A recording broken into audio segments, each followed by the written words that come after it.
Euroopa diplomaatia Kaja Kallase juhtimisel on täielikult läbi kukkunud. Sellest räägivad täna juhtivad Euroopa meediaväljaanned ja diplomaadid. Euroopa Liit ei ole viimase poole aasta jooksul saavutanud ühtegi seatud eesmärki.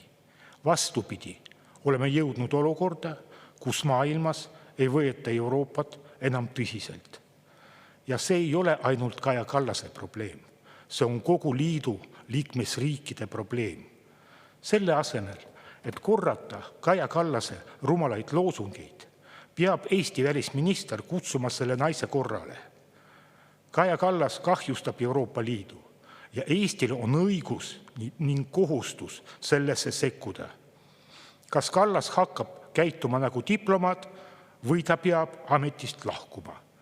Ma kutsun üles Eesti valitsust kasutama neid volitusi, mis on igal Euroopa Liidu liikmesriigil, ning ütlema oma selge sõna Euroopa poliitikas.